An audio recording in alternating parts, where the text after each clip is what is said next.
is reality? Reality is what we believe to be true about the nature of our surroundings. But how do we come to decide that true nature? Do we conceive it completely on our own? Or do other devices gently sway our thoughts onto a pre-decided path? This is the hard question we must all ask ourselves as free humans on this planet. Whose sculpts your reality?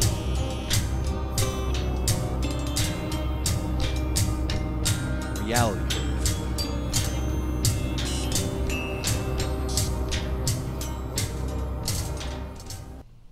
Ladies and gentlemen, it's Wednesday night. It's one of those good old nights, one of those bad old nights, one of those ugly nights, one of those nights that we're on the air. If you're a gray or you're a lizard and you're tuning in, go fuck yourself. Starseeds, go home. So, welcome to another beautiful edition of Reality Borf. I'm Dan. I'm Don. Don. He's Dan. We got Fishman in the studio with us. Fishman, what up? What's up? We also got backup support from Shaw. What up, Shaw? Hey, what's going on? Yeah, what's up?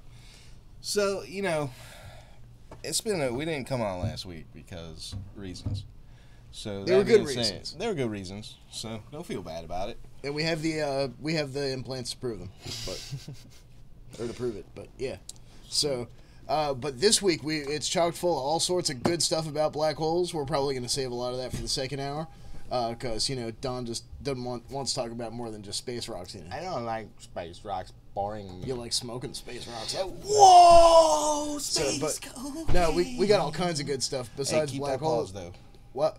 No, we got, let's see, we got a couple of things about TR-3Bs, the best TR-3B sightings of 2019. We got China on the moon. We got Earth's magnetic field flipping out and Yellowstone getting ready to go kaboom, and self-driving Teslas, like always ready to go. Robots kaboom. running each other over, madness in the streets. Robots running each other over. I like the way that sounds. Yeah, he's all about it. He's first of all, before we get to any any of that goddamn shit, there's this one thing I want to bring up.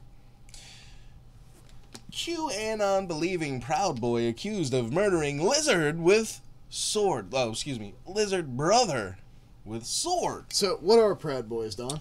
You know, I'm not really sure. I think it's some kind of like white nationalist group, but I could be mistaken. It might be something else. So nothing of value was lost.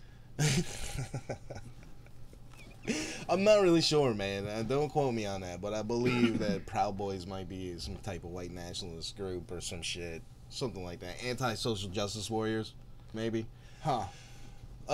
Prosecutors say Bucky Wolf spoke about reptile people and the Illuminati, showing his beliefs are straight out of a wild pro-Trump conspiracy theory. See, now this is a really... I mean, it sucks this happened, but it's a good opportunity for us to discuss multiple things interweaving with each other and give you our sparkling opinions on that.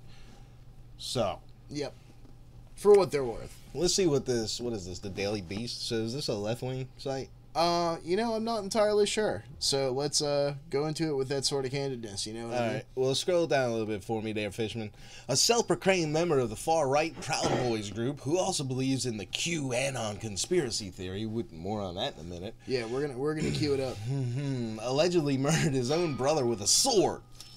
Prosecutors say, what is that? Feeding back, boy. Let me hear that. Christmas cakes. Jesus. Did you guys hear that feedback? Yeah, that I did. Even cool. It was all like, oh, maybe it was him. All right, so anyway. Could have been. Prosecutors say Bucky Wolf. That sounds like a passing name, though, doesn't it? Bucky Wolf. Bucky Wolf. 26. Bucky, no! Killed his brother in Seattle on Sunday night by stabbing him in the head with a 4-foot-long sword. Metal. That is like epic murder to the extreme, man. Wolf, who prosecutors say exhibited signs of mental illness, you don't fucking say. Yeah, no shit. Called police himself after the killing, and he claimed his brother was a lizard. The Seattle Times reported. When detectives arrived, he asked them if they saw other lizards, according to court filings. Wolf has been charged with second-degree murder. I mean, you know, I'm laughing, but it's not funny. This guy is obviously really fucking disturbed. Yeah. A Facebook page confirmed to belong to Wolf is filled with references to Trump and other conservative figures, as well as the cartoon character Pepe the Frog, who's been embraced by the far right. Are we bringing Pepe back into this? Look, man. Look, I reject that. Yeah, the far right does not own Pepe the Frog. Pepe the Frog is a symbol of chaos. Get it straight, fuckface. Damn right. We're not. You don't get to keep that. You know what?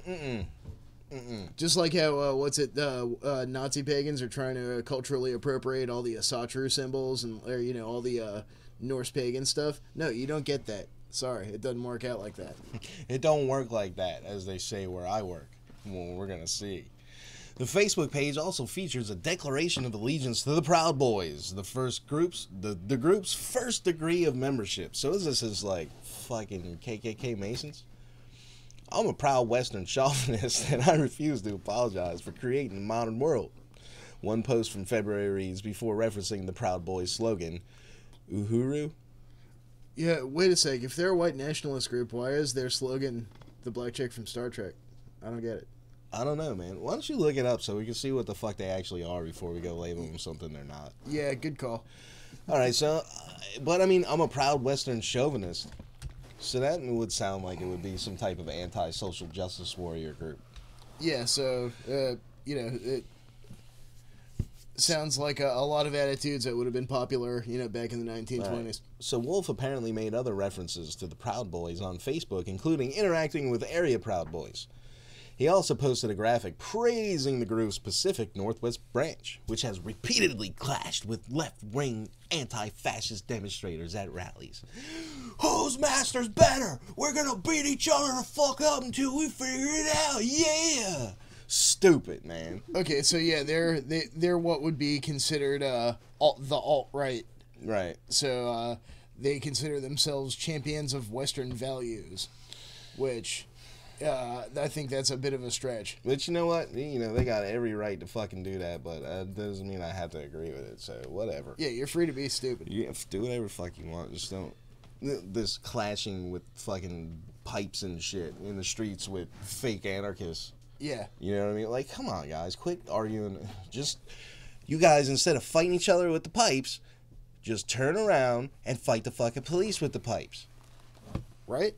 And that's the disappointing part is that, the political axis has basically been reduced to commies on one side and Nazis on the other. Like, what a shitty place to be. I know, man. Like, how did we get there? This is not my America, United States. Yeah, what just happened to good old fucking liberty, man? This shit was out the window a long fucking time ago. Did we ever actually really, truly have good old liberty? No. I don't think so either, man. And I don't think it's really possible, like, as long as the state continues to persist and exist, like... So, the Proud Boys national leadership claimed in a statement Wednesday that Wolf was never accepted into the group because of mental issues. Alright, so look. This guy wasn't even let into the fucking Proud Boys, which I would imagine you probably have to have mental issues. To want to join in the first place. Right. Because of mental issues. So to me, that's saying a lot. This dude was fucking chimp shit crazy. And let me explain this to you, because chimp shit is different from bat shit, because bats just shit on a fucking pile on the floor, right? A chimp is gonna throw that shit at you. Oh yeah, it's gonna be flying all around. Oh man, it's gonna be everywhere, dude. So yeah, definitely chimp shit crazy, officially stamped. Wolf also appears to be a believer in QAnon, the baseless pro-Trump conspiracy theory that posits that Trump is engaged in a shadowy war against a secret cabal of pedophilic global elites in the Democratic Party. See, now, that part I don't believe he's in a shadow war against the secret cabal of pedophilic global elites. I believe he's part of the shadowy cabal. Part of pedophilic global elites. Okay, look, let's break it down for you. Okay, so... At the very least, he's been at Jeff Epstein's rape island. At the very least, he's been compromised, because look at Stormy Daniels. First of all, I'm gonna keep going back to this because it's just right there in front of you, man. She was in the sex cult, right? She's got the scar that matches the fucking tattoo that she's trying to say is. Oh yeah, the NXIVM shit. Right. So we all know what Stormy Daniels and Trump did. Not that I give a fuck. Not that you should even give a fuck what Trump's doing with his penis. Right? Right. But the point is, there's a connection there. So whether that is them compromising him or just straight up, going to the fucking Epstein Island coupled with that alone should be enough, man. Did everybody just suddenly forget about fucking Lolita Express with Bill Clinton? Trump was there for that, yeah. I mean, it's like, oh god. So I mean, with the QAnon thing too, is like, do you really believe that there's some guy with Q level fucking clearance that's fighting the deep state cabal, and he's just allowed to just repeatedly fucking post on Reddit, leaking secrets? No. And nothing would be done about it? I mean, that's man. hard I mean, the fucking guy, it had a username. Oh my god, here we go. It's hard for me to believe. Alright. You couple that with... Yeah, look, this here is the only Q. The only Q that I can get behind is this motherfucker right here. Let's see this shit. I'm forgiven. Thank you, Fishman. My brothers and sisters of the continuum have taken me back. I'm immortal again. This guy, the only Q that we acknowledge here at Reality Brief. Just so that's official. Mean, look, and all the things that I've seen, look, and I'm not going to sit here and say that I study the Q posts and all this and that, because I've seen enough of it to know that it's not worth my fucking time. You know what I mean? Like, it's basically regurgitated information. It's shit me and you were talking about 10 fucking years ago. Right? Right?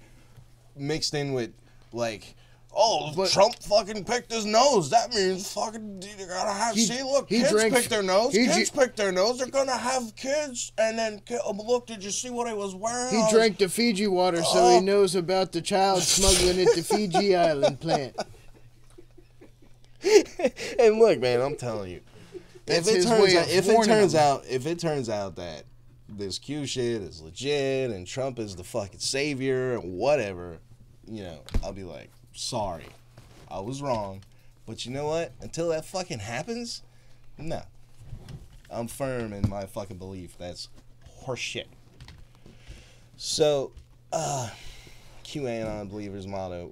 I don't know how much further. Oh, we do need to go further into this, because not only does this Daily Beast place try and tie this into the Proud Boys, which he clearly wasn't even affiliated with because he was chimp shit, and then wrap it up to the QAnon thing, like this is gonna... It turns out the Homeboy was watching David Wilcock videos. Oh, shit. Alright, so look at this. I was looking at the likes of the YouTube page of Bucky Wolf, the QAnon follower who is accused of killing his brother. Excuse me. Wolf also told the 9/11 dispatcher, God told me he was a lizard. I want to share the trajectory of his YouTube likes in this. And here's his page. And you can go and look at this guy's likes yourself. His username is Cybin Wolf. And, no, youtube.com/user/Bucky Wolf. Bucky Wolf, right? So he's got all the QAnon shit in there. There's some pretty crazy shit about creating assault weapons and body armor and all kinds of shit like that too. But so basically, he starts getting into watching videos about people doing gang stalking, like being victims of gang stalking and stuff like that, and then he starts getting into David Wilcock and Corey Good, which the reason I think is because of how... What is that? Nothing, just me. Stop doing that. I'm checking the chat. You hush. Nobody talking. So, what was I saying, man? You fucking totally threw me off with that. My bad. I'm listening to myself. Talking about Cranky McCrankenstein watching the Corey Okay, so the connection here being... Thankfully, he did not like Reality Brief. The connection here being Corey Good and David Wilcock try to use Q as evidence that their alliance is, you know, doing things or whatever. We're putting away the bad guys, going to bring out the disclosure. Yeah. Right? So, this guy got to them through Q. Huh. Fancy that. It's pretty interesting. So, you know, and it seems like, from what I can tell with, and I'm not saying it's all of them, but for the most part, the Q supporters, people that are into that thing, that kind of stuff, are really shut off to other things, and they're like, nah, this is it, you know. And to me, it just really feels very culty, very, very culty. And I'm not in a fucking cult. I'm not in a fucking cult. So the thing about it is, it's just interesting. I'm not gonna go out and say anything at this time, except that the connection is interesting, and how it seems to be, it may possibly be a psyop. So how big is this going to spread? And then what are they going to do? Are they going to make a big deal out of this? Because it doesn't seem like they're really harping on it. All right, so which could be a good thing? Because I went through this guy's YouTube videos to make sure he didn't like any reality videos. Yeah, thank God. Because I heard him talk, oh, you watch David Wilcock, Corey Good. It's the last thing we need. Oh, fuck, man. But, so hopefully nothing will come out of this legally. But it's shit like this they can use to jump on an entire movement and try and take it out, you know? Right. All right, I'm done with it. You got anything else left to add on that? Anybody in the chat want to add in something about that? Maybe if you've been watching David Wilcock and Corey Good videos, you could go ahead and give us a call, 757-528-8130. Yeah. Oh, is Skype open? It ain't. So, well, he's gonna have to open that, or actually, I can do it. You're off the screen, right? Right. Yeah. All right.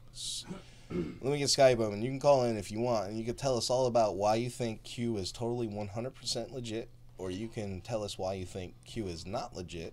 So, or add anything you want to that particular conversation. This is from a few years ago, but I don't think we covered it. I think we did, man. You think we did? Because this is the first. Seems familiar to me. The mysterious giant square hovering in the night sky over North Carolina. Is that a video? I'm not entirely sure. Why don't you, if it is, why don't you wait until I get the damn Skype open before you... Yeah, you should. Can pull it up. Where'd it go? Oh, it's over there. Is it signed in? Yeah. All right, so we're good then. Yeah, so if you want to call, you can go ahead and give us a call at that number. That number is... Dan? 757-528-8130. That's the number you want to dial. All right, so what are we off to now? It was a video, right? It was mysterious square UFO. Yeah, pretty zooly, huh? And where did you put the UFO on?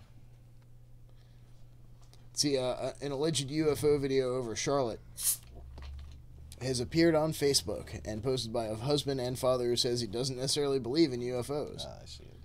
But this looks like one of those orbital weapons platforms we've heard so much about.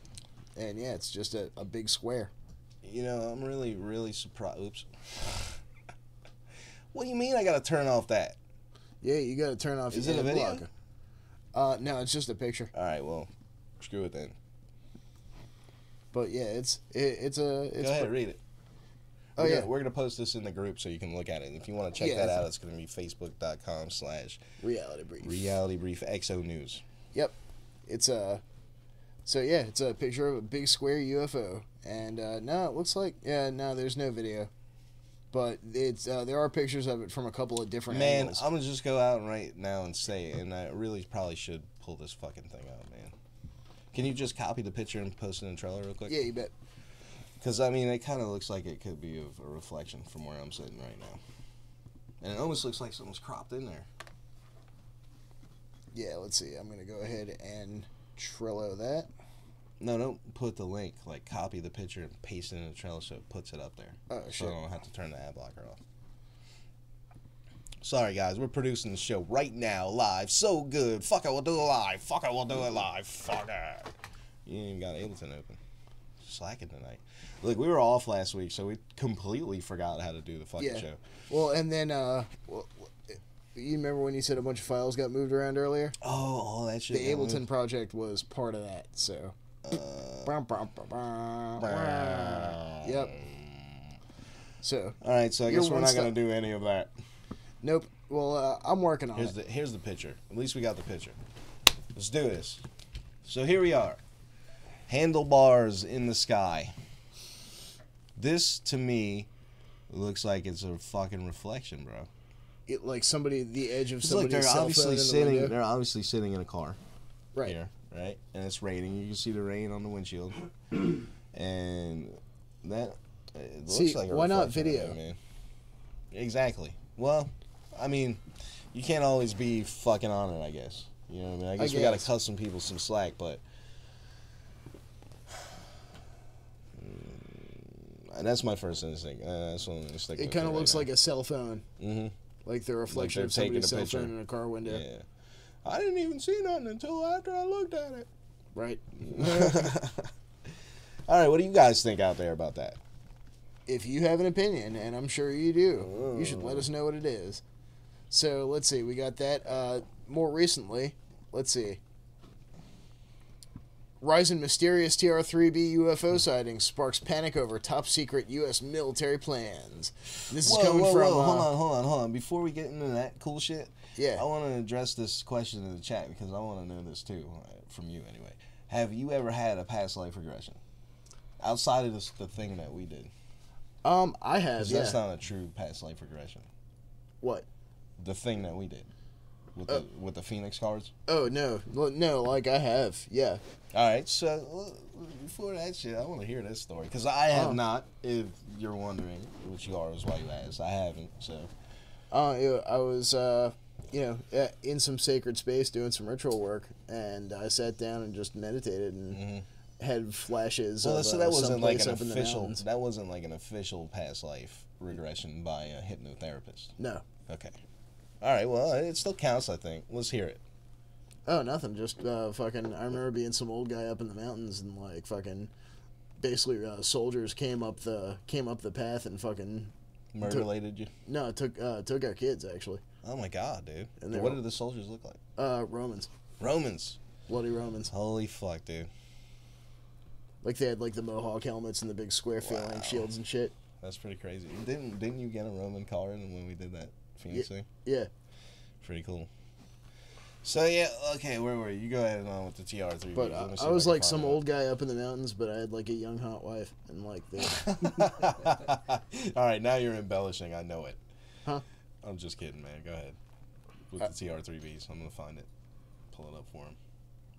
So yeah, there's that. Panic over top secret military plans, or Ohio. I think they're actually that's what makes it credible is that they're actually talking about the same shit. This is the one we want. No, it's two articles about the same thing. Which one are we going on right now? The Panic.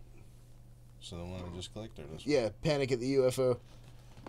Oh, video. What's up? We got video because we're technological. This is coming from Sputnik News. Thanks, guys. Technological. So yeah, they're saying the number of TR3B that looks like a fucking Roomba. Yeah, it does. But dude, my cat rides on that. I mean, I don't really have a Roomba, but if I did, my cat would probably just. Your cat would be all over that shit. Be killing it, trying to eat it. So the number of sightings of alleged TR-3B aircraft have recently grown all over the United States, sparking panic among online conspiracy communities, according to the Sunday Express. And this is from Sputnik, you said, right? Ooh, yeah, boy. Sputnik. So great. An eyewitness reportedly stated the object looked like a kind of triangle, so-called TR-3B triangle or UFO, which is difficult to see due to the light it emits. Dude. Then we missed the whole video, I think. Might have. As the newspaper reported, these UFOs have been recently observed all over Ohio, with the number of witnesses increasing. This is a different video. I gotta refresh it real quick. So, Ohio is like, that's mountain country, right? Kinda. So, wasn't that like Hopi? No, that's way west. Is Ohio west, is right? like Ohio is definitely north of West Virginia, pretty much. So who built those mounds up there? The like Cahokia mounds. Whichever ones are up there, like the Serpent Mound and shit. Yeah, like the mound build. They called them the mound builders. So we don't really have a name for them. So it's like almost prehistory type thing, is what you're telling me. Kinda, yeah. Okay. So here we go. Dan, are you watching this? Yeah. I mean, that definitely looks like a Treb. It could also be a fucking plane, man. It could be a plane. I mean, for one, it's a very poor camera. Yeah. So a lot of times when you take pictures of shit far away that's lit up like that, yeah. If there's any colored lights or something, it's not gonna come out colored. You notice that? Yeah, there's that. I mean, I've noticed that myself. I mean, you can't, just do it and see. So there's no telling. That could have been a plane. It could very much be. But it could have also been a fucking Treb, with a guy flying around with a microwave beam taking out power stations. Yeah, there's that too. Because, I mean, who the fuck knows? So that's it. That was a short one. And the other one is rise in UFO sightings over top secret panic. There's been a shocking rise in alleged TR-3B UFO sightings across the world. Most recent with the footage from Ohio. Oh, former U.S. Senator claims Area 51 pilots have seen UFOs. They've piloted them. A recent jump in the number of sightings of alleged TR-3B aircrafts has sparked panic among online... This is the same thing, but just in another article? Yeah, pretty much. Oh, Jesus Christ, man. But, well, I'm saying that's what's interesting is that somebody actually picked it up and ran with it. Excuse me. Yeah, but it was like a copy-paste, man. Oh, at least this one goes on. The other one only had like a paragraph. Yeah. Looks like a perfect triangle. You can't see anything except the lights. I've tried to put on different light filters to get a clearer picture, but all you can see are the bright lights. We're seeing a lot of these lately, especially in Ohio. Something is going on. The footage shows the object has a large light in the center of the triangle and a smaller light in front and 3 across more to the back. 3 across more to the back. Yeah, more to the back. Viewers remarked these triangle-shaped crafts are everywhere these days. One user said, I had a feeling we were going to see a lot more of this type of situation soon. The sighting took place just a few miles from Wright-Patterson. Wright-Patterson. Yeah, I'm saying. Raising concern of U.S. military involvement. The TR-3Bs are a common feature among UFO sightings as large, silent, black triangular objects often spotted at night. And you know what, man? I don't know if they, what model they're flying now, but the shit they were flying in, what was it, the 70s in Australia was killing motherfuckers, man. With the radiation coming at it. TR-3Bs are a common feature among... Okay, yeah. According to government officials, the TR-3B does not exist. It does not exist. It totally does. But according to officials, the UFO subject has been closed since Blue Book, right? Oh, yeah, that's right. It was, right? So that's a long time. Yeah, it is. So what was that came out last year? So you can't trust anything they fucking say, obviously. It puts you in the predicament of, well, there's nothing that's ever been told to me that was fucking true. So you kind of either find a cult or you kind of accept the fact that you'll never know what the fuck is true. Right? I'm not in a fucking cult. Pretty much, man. That's the way I'm finding it, right? I mean, would you agree with that, Dan? Yeah, I would. Well, I'm not in a fucking cult. There have been other recent sightings, UFOs in Russia and North Carolina. Well, that sounds like good places to see some UFOs, Mm-hmm. What else we got next? All right, so we did Panic and we did Rise. Yeah, Exopedia, I think that's worth mentioning. Yeah, I think that is worth mentioning. That this site exists. I had no fucking clue. The core subject matter of a lot of what we talk about here at Reality Brief revolves around the whole idea of exopolitics. Exopolitics, being the relation of man to his interstellar neighbors and, what's really going on behind the scenes with matters in space and whatnot. And so this site, it's exopaedia.org, Exopedia. And they say they intend to provide information on all matters extraterrestrial. It focuses on those new scientific disciplines, collectively called exosciences, that deal with extraterrestrial matters. These include exopolitics, exobiology, exosociobiology, et al. In a first stage, however, exopolitical topics are given higher priority, for the simple reason that more information was readily available, since its predecessor, the Hyperbase, contained more exopolitical information. The Hyperbase? Yeah, that sounds pretty far out. That sounds like a cooler name than Exopedia. I know, right? Fucking most read topics since April of 2018. Sirius, extraterrestrial civilization, blue skin aliens. I gotta see that. We're gonna open that in a new tab. Andromeda, Lyra, humanoid galactic history, Orion Wars, Pleiades, Starseeds. Starseeds go home. And Orion. Blue skin aliens. Several stories mention humanoid alien races with blue skin. They usually refer to Andromedans. The Andromedans were the blue race that landed in Florida. Alright, let's skip and see if we got any. Some dark-skinned vegan races have a hint of blue in their skin. Who are the vegans? Oh, they'll let you know. They're the fucking space vegans, man. Alright, last but not least, there are also stories about a subterranean race of Earth humans, a race of peaceful humans some 7 to 8 foot tall with pale blue skin and a large wraparound eyes, which are extremely sensitive to light. These people may, according to some accounts, be allied with the Nordics and or blondes, and they claim to be descendants of Noah, who traveled the Western Hemisphere a few centuries after the deluge and discovered ancient antediluvian cavern systems and technologies which had been abandoned in the subterranean recesses. They have been encountered mostly in deep cavern systems beneath the general region of the Ozarks, Arkansas. Hot damn. Holy shit, man. And surrounding regions. Other sources tell of encounters with this same race in the southern states of the USA. I told you the Clintons were antediluvians. There you go. It's... This topic was copied from Hyperbase and is likely to be revised. You need to revise your fucking name back to Hyperbase because that shit is dope. Seriously. Hyperbase is where it's at. Oh, man. Let's change the name of the show to Hyperbase. They don't use it anymore. Yeah, seriously. Hyperbase brief. Hyperbase is Texas.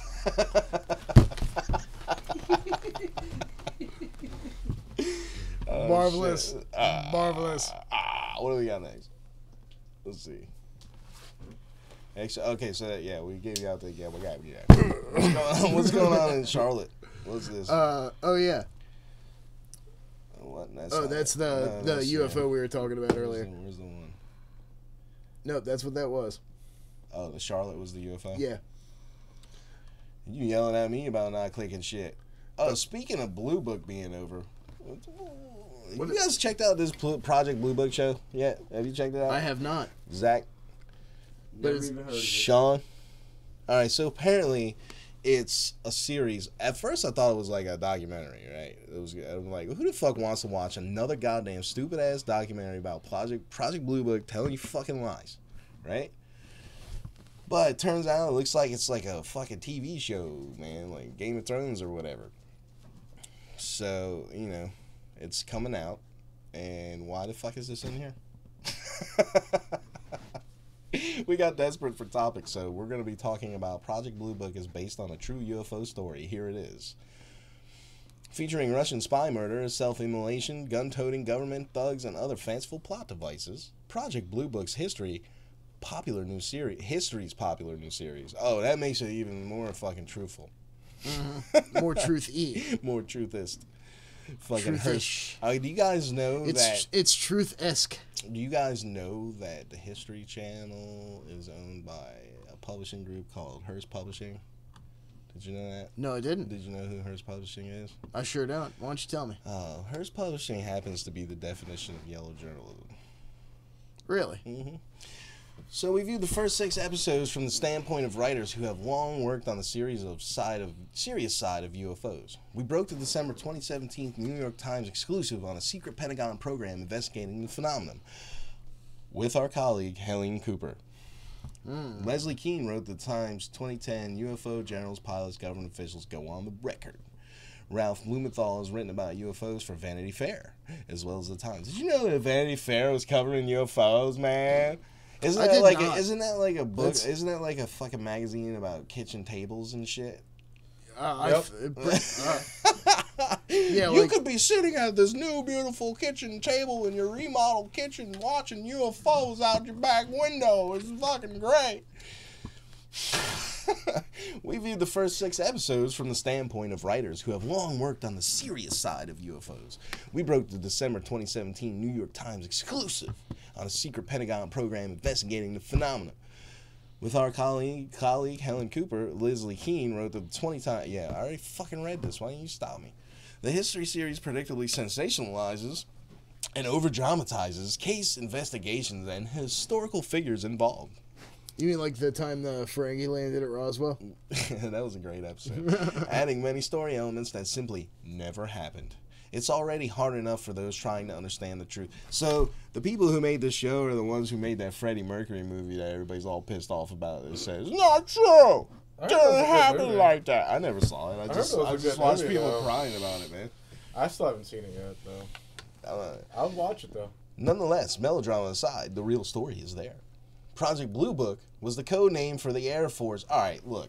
I'm gonna fuck this article. Project Blue Book was a little office that collected UFO stories and shit. And what they would do is they would filter the real shit down back through the fucking black programs, and then all the other shit they'd be like, see, fucking swamp gas, case closed. And then the official inquiry into UFOs is over.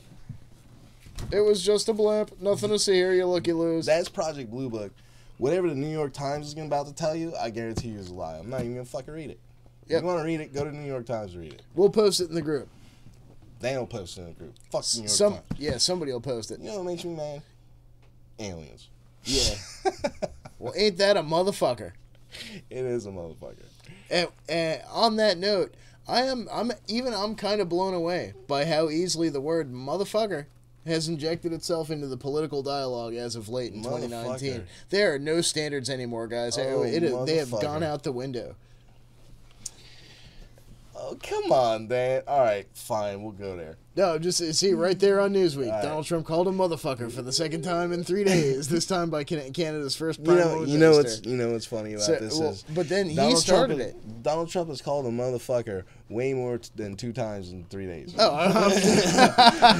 you know what I'm saying? I probably call him a motherfucker like four times a day or something. 3 times a sentence. 4 times a day and shit. Myself. But then what started at first was not so fast. Trump called the Chinese motherfuckers in Vegas speech. Where's my volume? Doing a great job. That's the way I view it. All right. Stop with the fucking audio problems. Build a wall. Impeach somebody that's doing a great job. Yeah, you can't do that. Not even if you just go up and grab a motherfucker. Hold on. You can't impeach someone who's doing a great job. Meaning, if I'm doing a great job, I can commit all the fucking crimes I want. Is that what that means? Yeah, is that how that works? Fucking get out, break out the drones.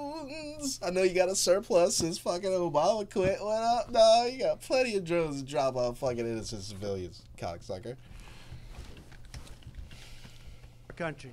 You look at tax cuts, you look at regulations, you look at what we've done for the vets, you look at the rebuilding of the military and the numbers that we're talking about. And many other things. I could give you a list. It's pages long.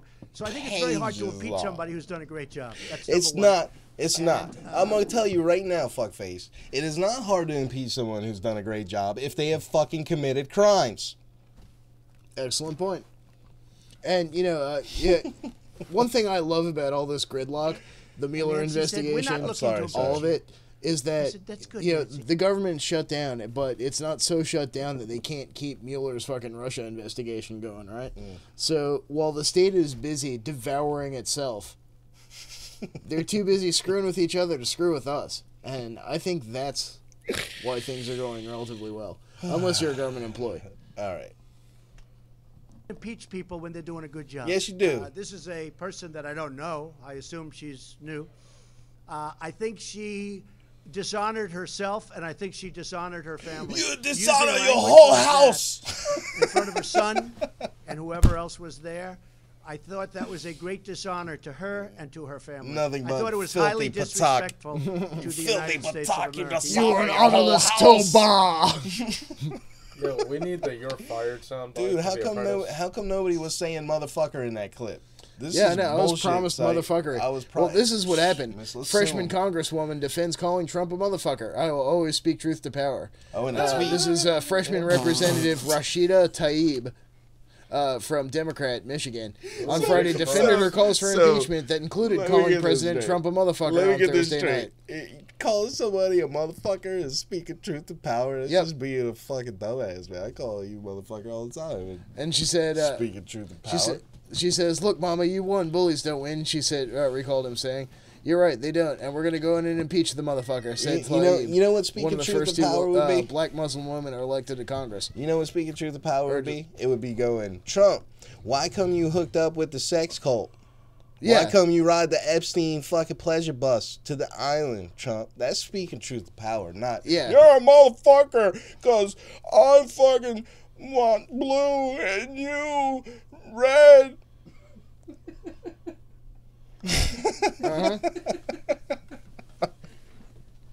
Oh my god, man. I'm sorry, Dan. I just had to point that out. In case anybody didn't realize that.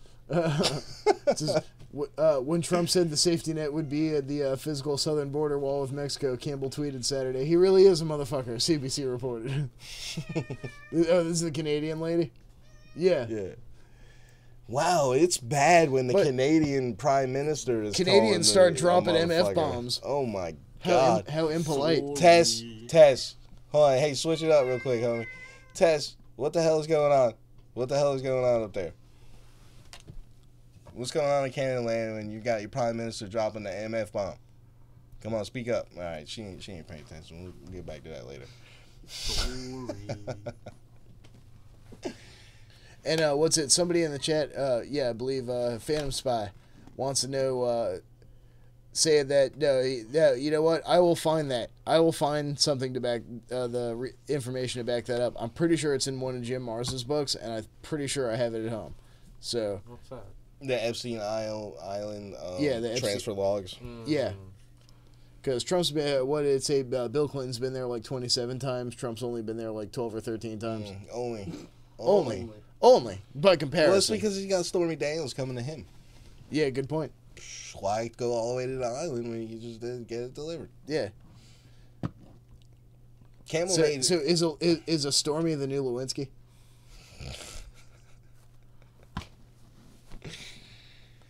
Oh, man. All right, we're not even going to delve into this bullshit anymore, dude. I'm sorry. Yeah, enough of this motherfuckery. I'm making an executive decision to turn off the motherfuckery. Yep. All right. But so China, they just landed a probe on the dark side of the moon. Don't know if it's caught any Nazi bases, but there's definitely a probe on the dark side of the moon. China would be ballsy enough to release some fucking legit photos of some shit? Depends on if they're working with him or not. Which I would have to imagine at this point that they would, that their government, like most other governments on the planet, if not controlled by the cabal, have a deal with the cabal. Hey, well, I tell you what, man, if you want to, call in and tell us why we're wrong about anything we've said tonight, or you want to because we're probably wrong about a lot. Yeah, we do that.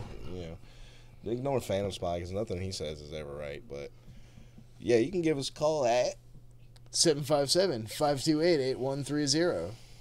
That's right, 757-528-8130. That's our west of the Rockies, east of the Rockies, and the wild card line. All in one. Because we only got one number. China's lunar probe sends panoramic images. Do we got this? Are we showing this? Yep, it's the dark side of the moon. Oh my gosh. It's a 360-degree circular shot. So that's the whole dark side of the moon? No, it's just like a point of view from where the rover is. How much distance would you say that is? How far is the horizon on the moon? That's a good question. Let's see.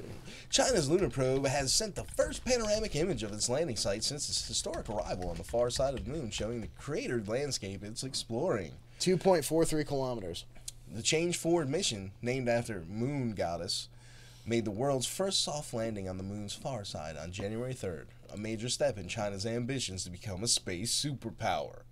Which it's gonna. I mean, we're gonna end up with a Firefly future, man. Like, yeah.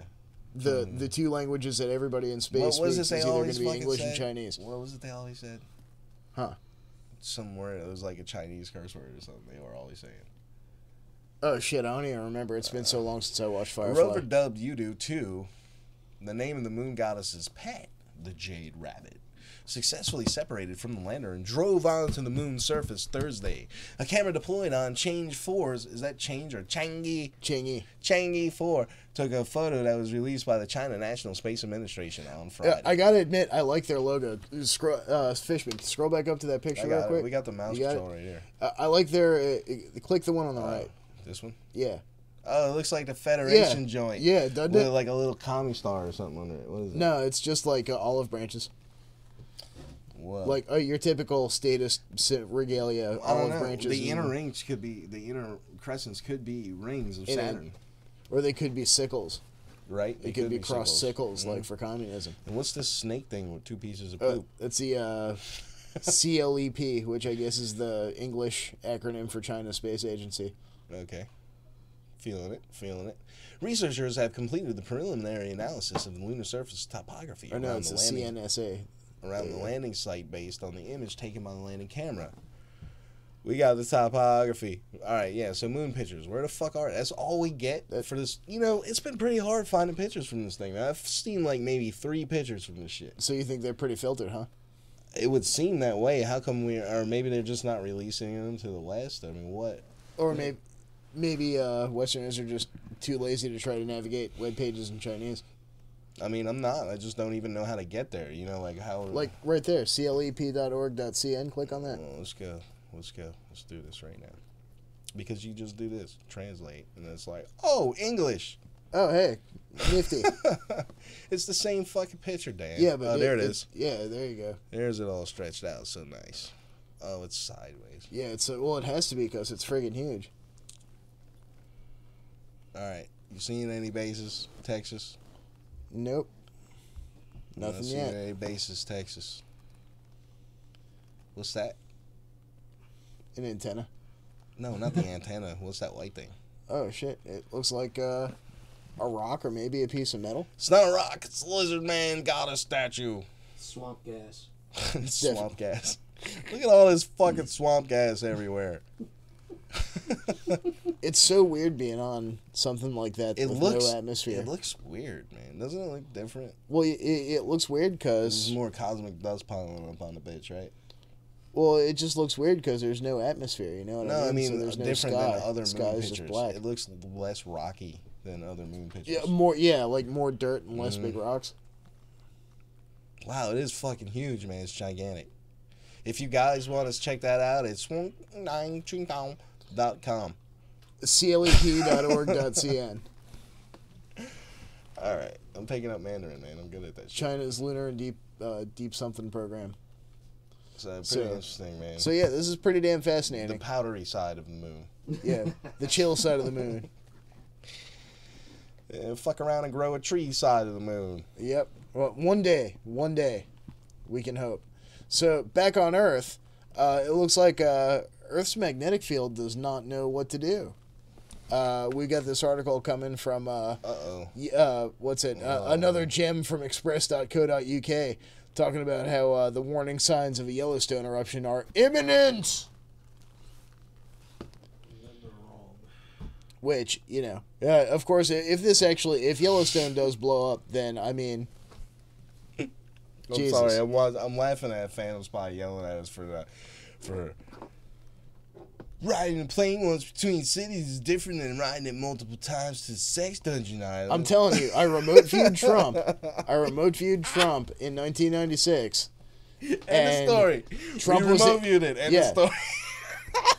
And Trump was doing Trump was up to no good with a 13-year-old Dominican girl while Bill did rails in the corner. Look, and Hillary liked you to watch. They say Trump is racist. You don't need no research when Dan remote viewed this shit. I remote viewed it. Shit. I seriously did. Yep, it's in the Akashic Records. Find it yourself. So yeah, Yellowstone volcano warning imminent when nature provides key clues. Is there any pictures? Yeah, there's even a little bit of a video, and they're talking about just how much of the United States will be devoured in a fiery hellstorm of doom and damnation if Yellowstone actually goes. It's gonna be. Let me ask you this. It's gonna be pretty metal. What's that thing called? The procession? Procession of the equinoxes? Right. Doesn't that mean when, like, the the fucking flat Earth is flipping? No. What? Don't fuck with me.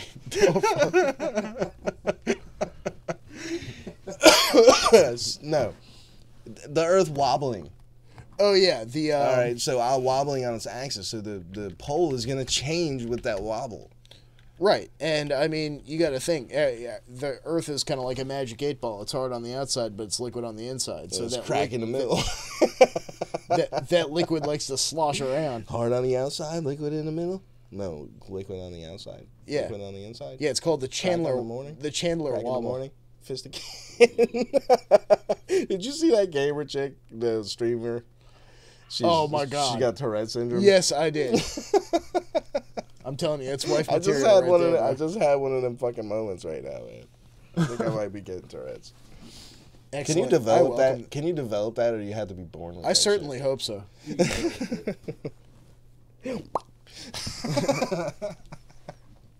All right, so yeah, there's the picture. Yeah, so you done talking about it? Because you closed your article. Well, there's that. Let's see. So yeah, what's it? The Chandler wobble is what they call it when Earth's axis, and the magnetic field wanders.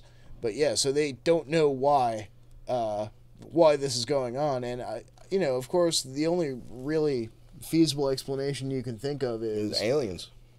Yes, of course.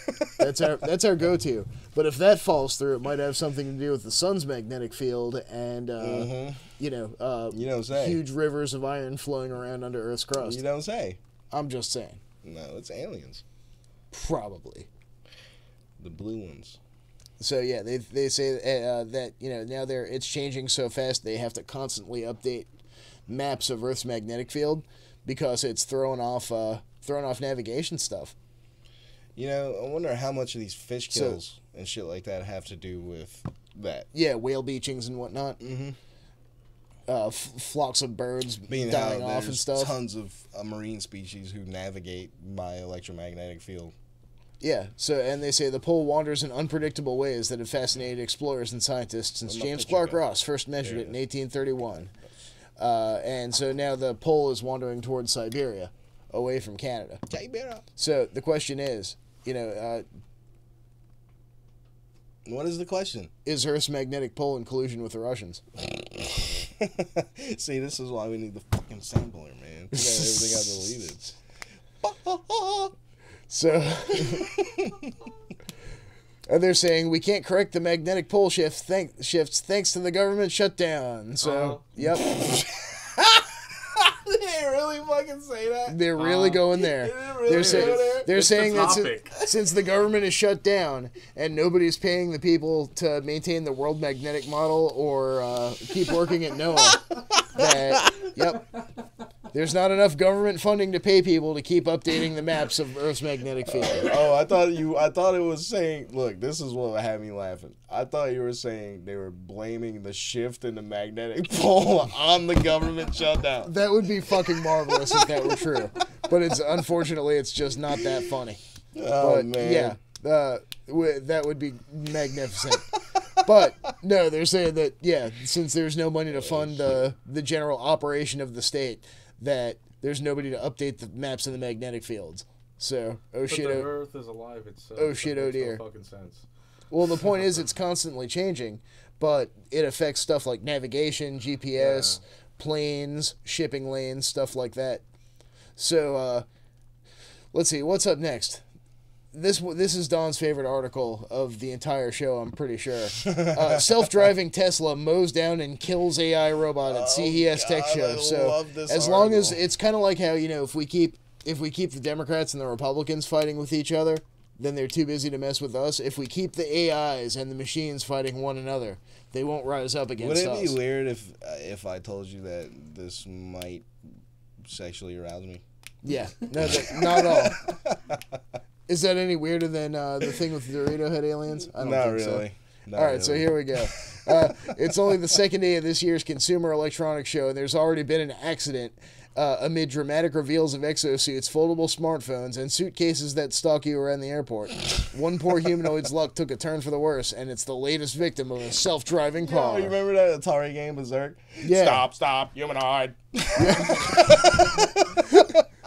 The Model V4 robot was unveiled at CES by a Russian company. Oh no, Fedor is driving. Called Promobot that specializes in autonomous robot design. Of those. Unfortunately, it didn't last long, and as it was making its way to the booth on Monday evening, it was struck by a Tesla Model S. Yeah, take that, motherfucker. Yo, did you see the Tesla SUV? It's pretty sweet, man. Yeah, it's Did you see it? It just looks like it looks like a. Oh no, it is an SUV. Yeah. No. I'm asking you if you have seen the Tesla. Well, if you SUV. Scroll down, there's a video. The Model X. Yep. The Model X. So the Model V4 robot was unveiled. Oh yeah. So Promobot, the company announced the news on Twitter. Yes.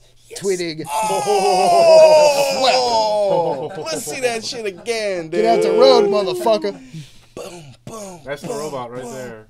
Oh, fuck you, Robbie the robot. Isaac Asimov, eat your heart. Oh my God! Let's one more time for the fucking road. Look at Elon Musk you know what, at dude? a Tesla Model S hitting and killing a guiltless robot in Vegas. downloading Your car this was under video. a full self-driving mode. I'm downloading this video and I'm speeding it up and I'm repeating it, so it's just like boom, boom, boom, boom, boom, boom. Get the fuck off of the sidewalk.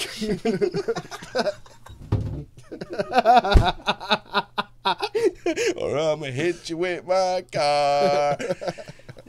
Okay, According to a spokesperson from the company, the damage is beyond repair. I'm sorry, that's an inside joke, guys. But you know what? We're gonna post. You know that what?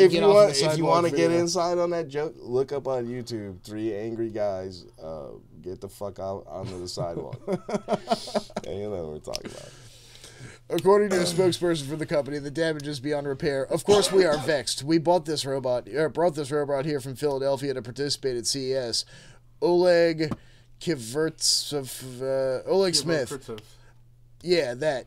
Promobot's development director has said, no, it neither cannot participate in the event, not sick to be recovered. Not sick. I hate when they do. Yeah. Not sick. We will conduct an internal investigation and find out why the robot went to the roadway. Why did a robot cross the road? We have to say the hit looks more like a gentle knock, and from the video, the robot itself... Nice. The robot itself doesn't appear to be too damaged. In fact, from some of the comments online, it seems we are not the only ones to have our suspicions. So said, Fedor says robot be okay. Only minor damage to robot. Unfortunately, Fedor hadn't been drinking at the time. All right, I'm gonna look up this. You know what? Before we're gonna go to break now. So, guys, your favorite. One last thing. Part. No, one last thing. Not one last thing. Yeah, oh, come on. Go ahead. They built a machine. It breaks the normal rules of light. This is coming from Live Science. Long story short, they found a way to make light. You know how light is normally polarized and it moves up and down or left and right. You know, but it oscillates in a plane, a 2-dimensional wavelength, right? Well, they found a way to change the polarization so that the light loses its time reversal symmetry and changes its polarization into circles that resonate with one another. So this might open up, they call it an optical ring resonator, and the peaks of light arrange themselves in ways that are impossible under time reversal symmetry. As they circled one another, they formed patterns that only work in one direction in time. At the same time, the light lost its vertical polarization. Its waves stopped moving in a strictly up and down way and instead formed ellipses. The research, physicists said in a statement, opens new doors to manipulating light. It'll enable researchers to work with more precision and come up with new designs for things like optical circuits that go in devices like atomic clocks and quantum computers. So this is coming out hot on the heel of another article, which we might get into later. We're probably not gonna. But there was an article about the first commercially available quantum computer, and so this is pretty cool stuff that they this puts us one step closer to replicator tech, in my opinion. Finding out ways to get light to move in a certain way and then condense it into matter. That's going to be the hard part when it comes to inventing replicators, is finding a way to generate a shitload of light and then turn it into matter. But I'm convinced it can be done. Cool. I'm sorry, man. I'm looking for this fucking video so we can play it for him. Yeah, well, tell you what, while you're looking for that, let's see, what's the next tech update? Let's see, we got a step closer to a data superhighway for future internet, or scientists discover a process that stabilizes fusion plasmas. We're a lot closer to having much faster internet, like, a great, that's awesome. And what's it? A hell of a lot closer to commercially available fusion power, which will be really, actually, I'm all about that, some commercially available fusion power. Yeah, that'd be great. Yep. Well, it doesn't look like the Sidewalk song is on YouTube anymore. Yeah, it probably got taken down. Yeah, but it sucks. Oh, well. We'll find it. With all that blab, it's time to jump to the damn break. So we will see you on the other side. See you in a bit. Hope you like my headphones. Hope you're ready for some black holes, because that's where we're going. Our legal department here at Reality Brief has advised us to indemnify ourselves given the nature of our broadcast. In the interests of broadcasting responsibly, we bring you this periodic required legal disclaimer.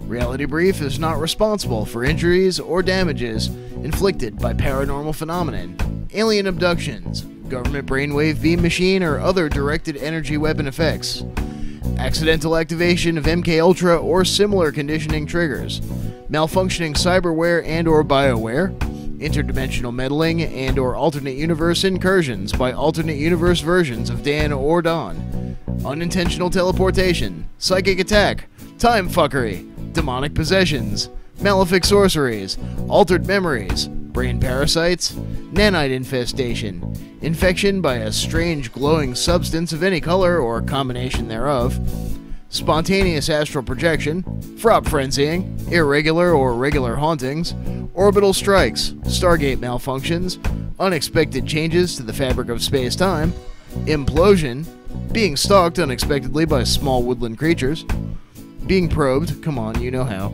sudden sinkholes, private sector electroencephalographic mind crime, corrupted cerebral data, missing time, unwanted romantic advances from sea mammals, sudden changes in brain chemistry, unexpected landing parties emerging from shuttlecraft on or near your property, electromagnetic voice phenomenon, scromiting, uncontrollable fidgeting, blurred vision, low balance, numb tongue, sweaty palms, sudden attraction to beards, acne, nail biting, or diuresis that may be experienced after watching an episode of Reality Brief. Thank you for your viewership.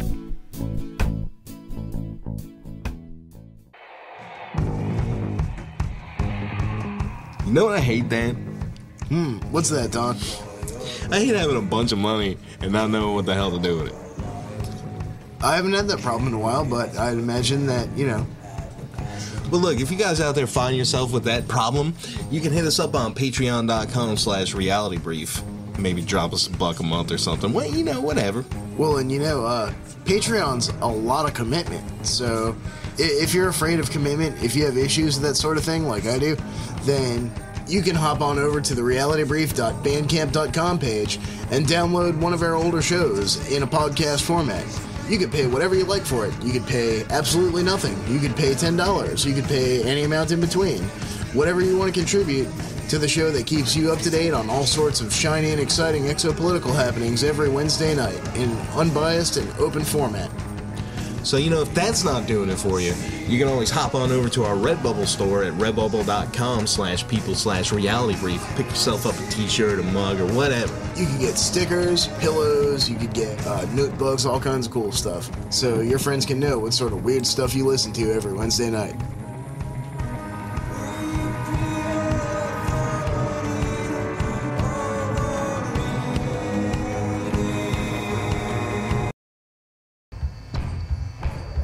Hi there, it's Justin. Is there a band that you love and you wish you could turn everybody else in the world on to? That's us every week over at Deprogram. Get together, we talk about a band, we give you a top 10 starter kit for you and anybody else who wants to listen to that band. It's pretty simple, it's a great time, and it's a great way for you to discover new artists. You can find it on iTunes, Spotify, Stitcher, wherever you can download your fine podcasts. That's Deprogram. Learn them and love them, people.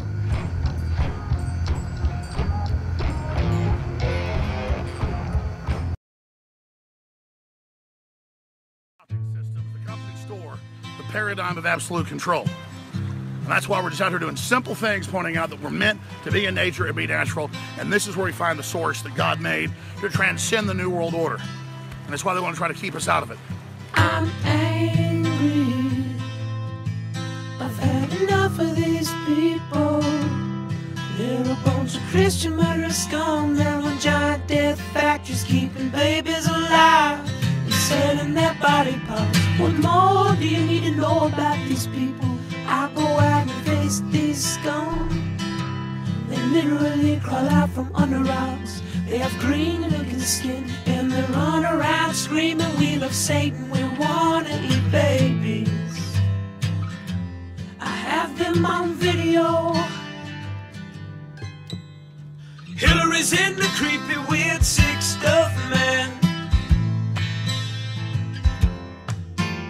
She sleeps in the same room with that creepy, weird woman whose mother wears a hood over her head. What the hell? That woman number one is ugly. Imagine how bad she smells, man. I'm told her and Obama just stink. Obama and Hillary both smell like sulfur.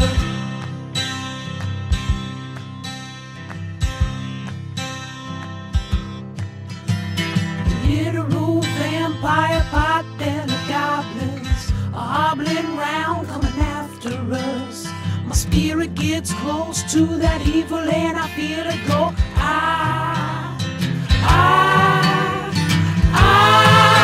We're such self-centered crap. We don't even notice hell itself rising up against us. Millions upon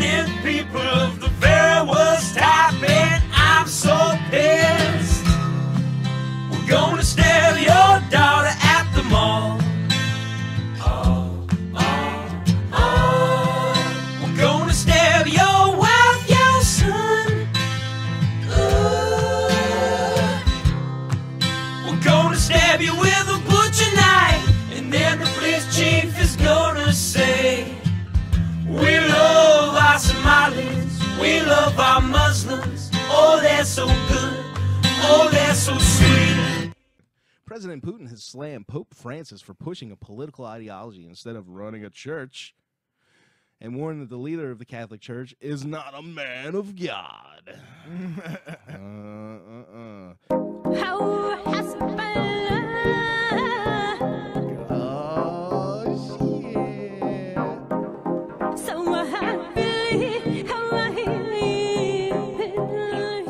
So, yeah.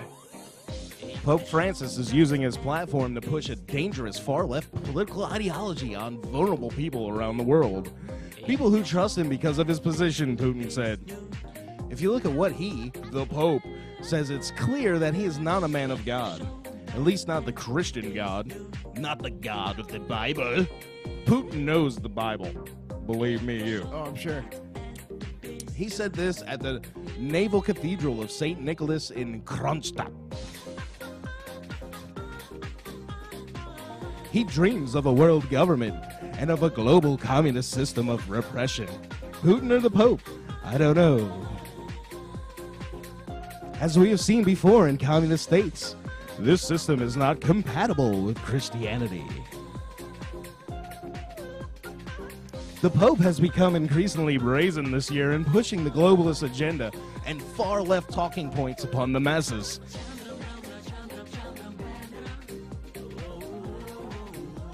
Earlier this year, he called for a global central bank and a financial authority. And more recently, he said, Americans need to be ruled by a world government as soon as possible for their own good. What the fuck, man?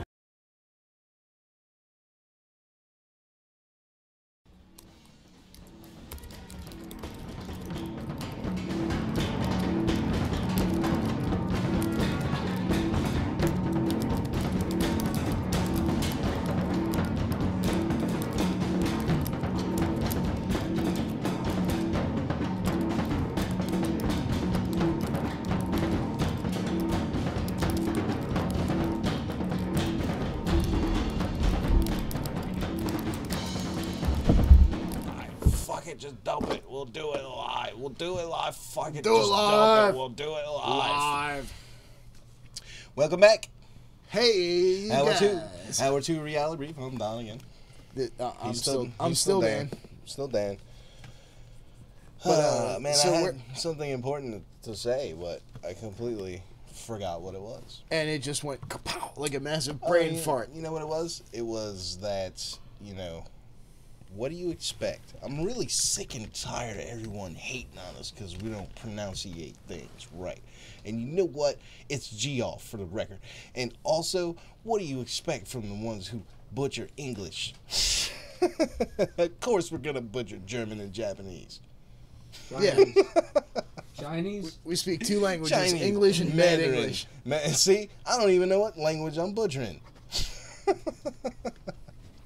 Anyway. We're back.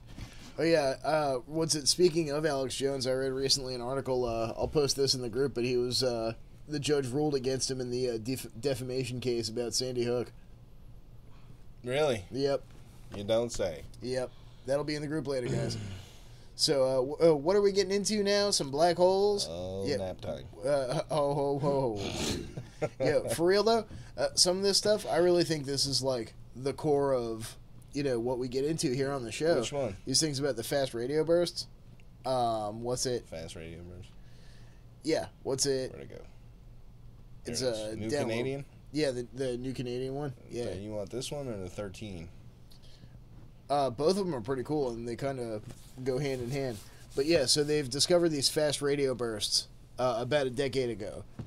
And it's a huge amount of information on radio frequencies. And, usually they just go off, and then you never hear from them again, right?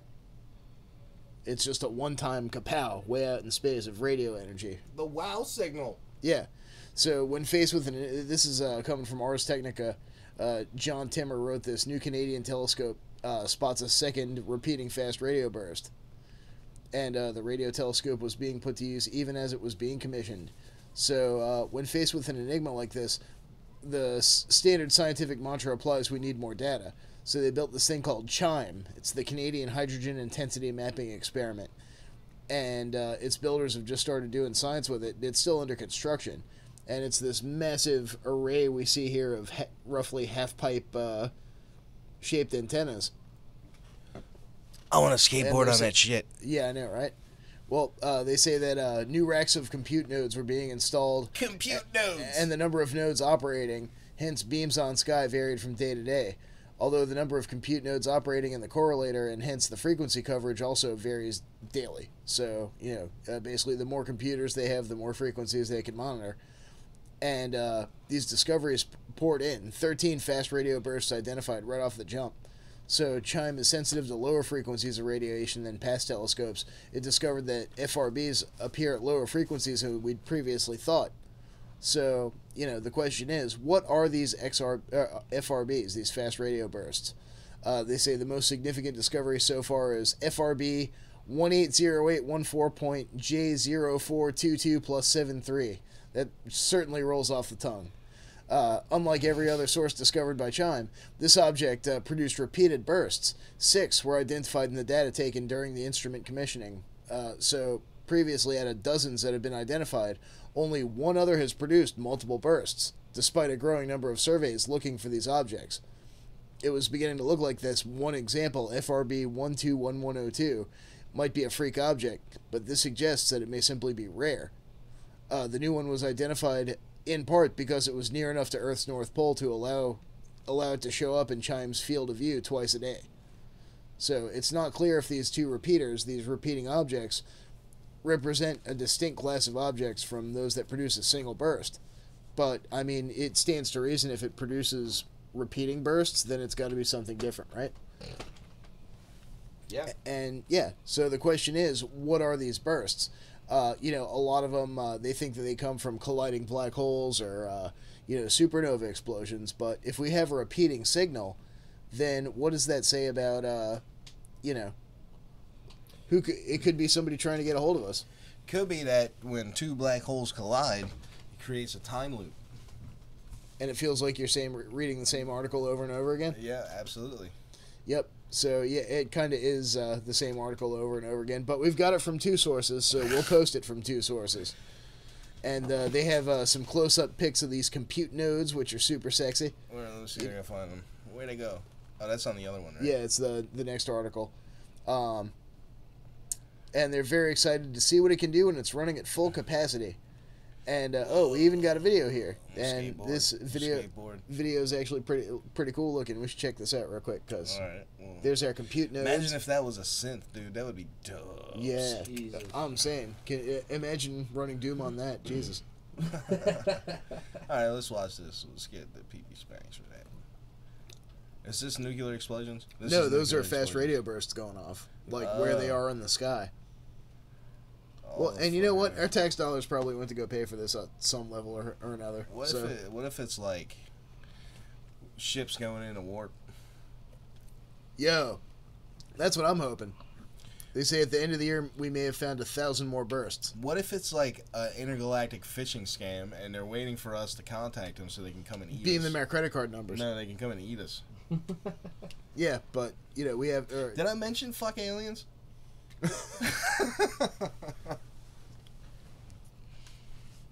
Go back to Draconis Prime. We don't want you here. Terra first. We'll build that solar wall. Is that? You think that's how we're gonna build a wall around the solar system? And we're gonna make the Greys pay for it. The solar barrier that was being. You don't hear people talking about it much anymore, but it was being talked about a lot, like a year and a half, 2 years ago, something like that. Right? This quarantine barrier. Yeah, I remember that. I wonder if the whole Galactic Versailles Treaty thing. I wonder if that's how that actually ended up getting put up because, Terrans were like, Terra first, we're going to build the wall around the solar system. Well, let's see. We got a thing coming, and this is from Science Alert, so, Science Alert, Science Alert, yeah. Science Alert. I'm not in a cult. They're saying that, could black holes be used as hyperspace warp-type things? Where is that Science Alert? Physicist? It's, yeah, right above that. Yeah, Fizz. One of the most cherished science fiction scenarios is using a black hole as a portal to another dimension or time or universe. So, they think that it may actually be possible with super large rotating black holes. There's the math. Yep. So, if you can somehow think of a vessel that could actually, resist the tidal forces of being, shredded to bits by the black hole, you could feasibly use them to go somewhere. Maybe those blue alien balls. Yeah, maybe they're self-contained singularities. You know what I'm talking about? Used to get around. The blue alien balls. Are they blue alien chicken balls? Kinda. I don't know if they actually belong to the chickens or not. Good question. So they say, the crucial point is that these effects do not increase without bound. In fact, they stay finite, even though the stresses on the spacecraft tend to grow indefinitely as it approaches the black hole. So you're gonna using it doesn't. What could actually withstand that, man? No, we know. Who knows? You'd have to have technology orders of magnitude ahead of what we have now. I wonder if anybody out there knows that what withstand that. What withstand that? If you happen to know what it takes to survive flying through a black hole unscathed, then call us at 757-528-8130. What would scan that? Yeah. What's next? Let's see. In ISS telescope makes amazing observation of black hole eating stuff. So hey, that's fun. And that's actually good, solid science right there. Like actually catching a black hole devouring something. Scientists know that black holes emit high-energy X-rays when they eat matter, but how and where from has been a matter of discussion. So the Neutron Star Interior Composition Explorer, or NICER, has allowed scientists to observe these X-rays like never before. This observation could help scientists better understand not just black holes a few times the mass of the Sun, like the one observed here, but perhaps the billion solar mass behemoths at galactic centers. So this is an actual photograph? Well, that right there is an artist's illustration, of course. I know. I'm just, God damn it, Dan, you're supposed to go along with that, man. You know what? That would be great, though, wouldn't it? Mm-hmm. If we actually were able to get photos that close up, but no, it would. Yeah, I don't think that's going to happen anytime soon. Right. But they observed the light echo from a black hole called Maxi J1820 plus 070 with NICER, and the data reveals that the lag is 6 to 10 times shorter than previous measurements. So it's whatever this is, it's devouring huge amounts of matter very quickly. And they're able to measure these light echoes to half a millisecond. What if it's like a giant fucking hungry hippo? Well, they're saying that it essentially is. But they're able to measure the time between the X-rays and their echoes down to 300 nanosecond resolution. So that this black hole is 10,000 light years away. So it's in our Milky Way. It's in our cosmic backyard. And it's just running around gobbling up planets. Yep. Nom nom.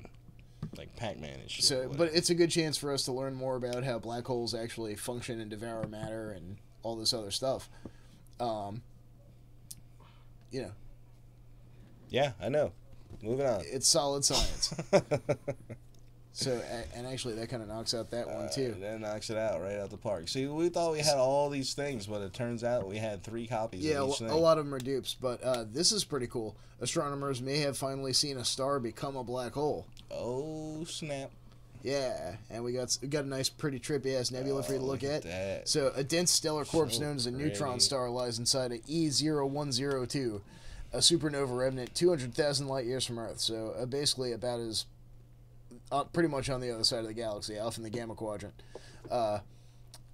Astronomers watching for these stellar explosions may have just seen the moment of a neutron star or even a black hole's birth 1,000 times further away than this. So, this light would have left a long fucking time ago. In this one in particular, they're saying, when 200 million years ago, this massive star was entering its death throes. And the resulting cosmic explosion was so unusual it left astronomers scratching their heads when its glow finally reached our planet. And they think that this may finally be a star dying and turning into a black hole.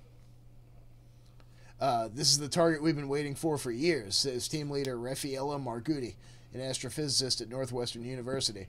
Her and her colleagues presented their work in the American Astronomical Society's thing in Seattle, Washington, so that's in Astrophysical Journal.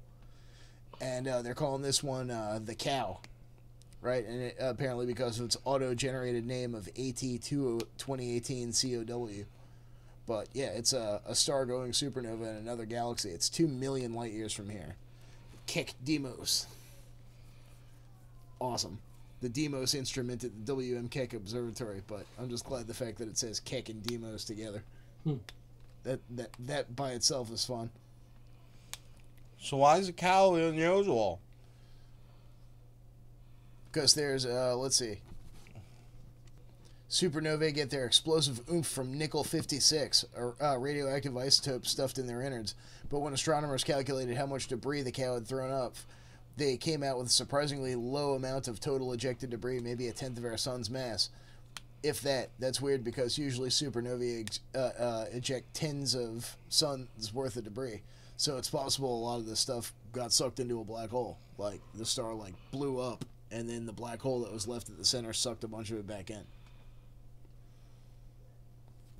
So, yeah, this is definitely a chance for us to learn more about how neutron stars and black holes form. And, you know, it's pretty exciting stuff. She says, we're not... If you say so! We're not just seeing the universe as a static thing, but something that can be active even on time scales of a few days. And, you know, this teaches us better how to discuss stuff like... or discover stuff like this that's going on in our own galaxy. I mean, if this thing is 200 million light years away... Like, the Milky Way is only, what, 200,000 light years across. So we're talking, like, orders of magnitude more distance than anything that's in our own galaxy. And we're able to spot it from that far away. That's fucking incredible.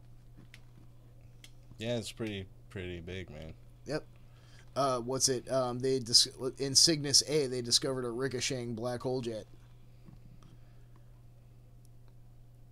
What's it? This is coming from PhysOrg, Chandra X-ray Center. A ricocheting blast from a giant black hole has been captured by NASA's Chandra X-ray Observatory. Composite image of Cygnus A. X-rays from Chandra, it's red, green, and blue that represent low, medium, and high energy X-rays, are combined with an optical view from Hubble. And it looks like this big, pretty, glowing purple blob. So you got your supermassive. Do you black think hole, it might be a psychological X-ray problem that every time I look at one of those, I see Keck? He's in there. See him? He's kind of distorted a little bit, but he's in there. You can't see him because you're not blessed by chaos. Maybe I can. Maybe I can remote view Keck. Yeah, maybe I'm remote viewing him right now. Yeah, go ahead, man. Scroll down and see them pictures. 18 cow. There's 18 cow in there. And you see how that one star blowing up is like almost as bright as the rest of the galaxy? That's pretty fucking crazy, man. What do you think's going on with that?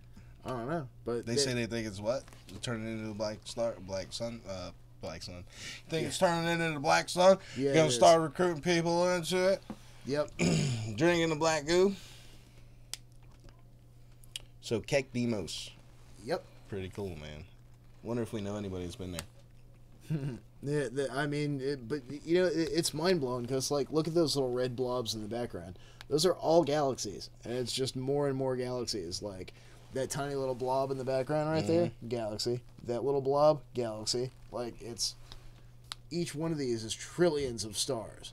Like it's space is ass-numbingly huge. Like that's pretty big, man. That's pretty numbing. That's pretty numbing of ass.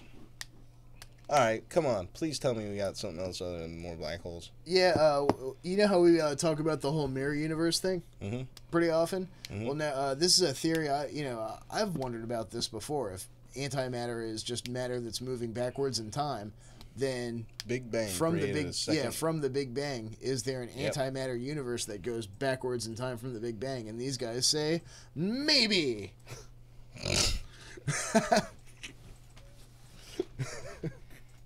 I knew it was a lot of build-up for that, right? You know what?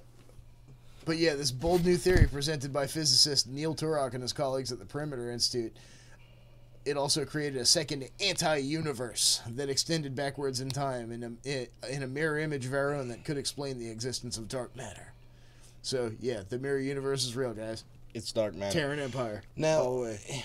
You remember Lex. Yeah. All right, you remember how they were like in the light universe and then they came to the dark universe? And it was our universe? And it was our universe? Yeah. That's pretty cool. That's just what it reminds me of. So yeah, maybe we're the anti-universe, and that other universe is the real universe. Mm-hmm. And because of our existence, the real universe is melting, which in turn creates the breaking down of our simulation. Yeah, and the discrepancy between dark matter and dark energy that they haven't been able to solve yet. And why you can't only just eat one Lay's potato chip. But yeah, so they set out to develop a model of the universe that can explain all observable phenomena based only on the known particles and fields, stuff we actually know about, like the Higgs and quantum gravity fields. Higgs. And not non-baryonic. That sounds like a brand of potato chip right there. What? Higgs. And that's like pork and not rinds. non-baryonic dark matter based on discovering currently hypothetical particles such as axions, sterile neutrinos, WIMPs, gravitation, as opposed to WIMPs, GIMPs, and supersymmetric particles. So it makes them sterile. I guess they're just they like get castrated. Yeah, they're the eunuchs of the particle world. And the fucking neutrinos. Nobody even likes neutrinos go like home. Aliens. Neutrinos go home. Build a wall, neutrino wall. So their big idea was to question whether there was a natural way to extend the universe beyond the Big Bang, a singularity where general relativity completely breaks down, and then on the other side into an antimatter universe. We found that there was. So the math holds up, apparently. The strength of this new theory is that it relies only on known particles and fields instead of magical thinking that assumes that a new dark matter particle will be discovered in the future. There's this frame of mind that you explain a new phenomenon by inventing a new particle or field, and they think that may be misguided. So, and it's funny because I remember seeing a bunch of other articles. I didn't bring any of them up for the show, but yeah, haha. But thinking about how particle physics may have basically hit a dead end because they built all these fancy. Because they're all working on bad models of the way the universe works. Well, not only that, but like they've built all these fancy new particle colliders and whatnot, and nothing's happening. So fucking what now? You had something to put in on that, Sean? No. Oh, you were just groaning, just a groan. Yep. Oh my God! You got space rocks, man. If you've happened to have discovered any new particles, you should, what's that number? 757-528-8130.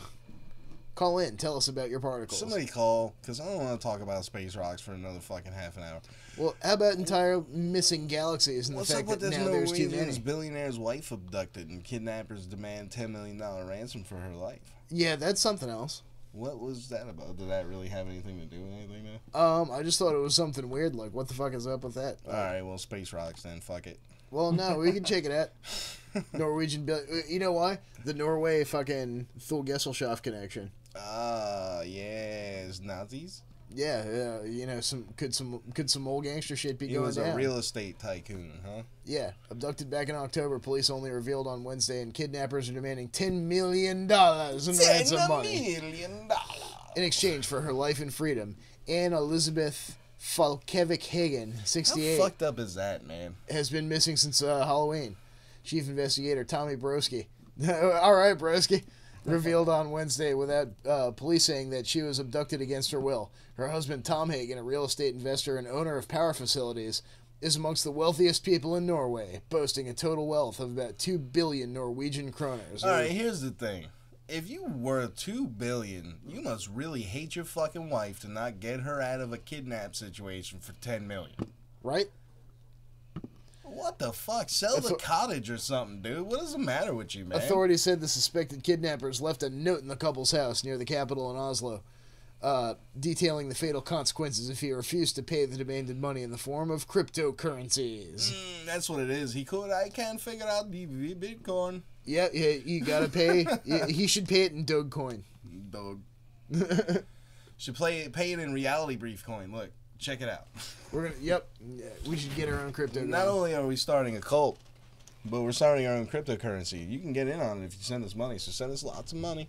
Yep. Just address to Reality Brief. It'll get here. Just go to our Bandcamp page and download one of our shows and pay 99 cents for it. I mean, it's just an idea. Yeah. Or you could go to our Redbubble store, maybe buy a clock or something. So man, Good segue, Dan. Very proud of you. How hackers can ransom your files for hundreds of dollars. That's fucking dumb. Yep. So it remains unclear if the exact figure of the demanded ransom is, but local Norwegian media claims that the kidnappers asked for more than $10 million. You know what the problem is? They fucking called the politi. Yep. You don't call it politi. Yeah. Belly politi. So yeah, I don't know. Something just struck me as weird about that, like kidnappings involving Norwegian squillionaires. I think the major takeaway point about this is this dude really doesn't give two fucks about his wife, man. Seriously. I know if I had $2 billion and they kidnapped my wife and they only wanted $10 million, I'd be like, here's 20. Yeah, what the fuck? Yeah, what the fuck, dude? All right, that was a waste. Yeah, well, I mean, where's the rocks? What's it? Here's one for you. What's it? Could black holes be used as giant quantum computers? I mean, it seems to be working pretty well for the Romulans, right? And it's this is from Eon.co. Black hole computing might nature's bottomless pits actually be ultra efficient quantum computers. This could explain why data never dies.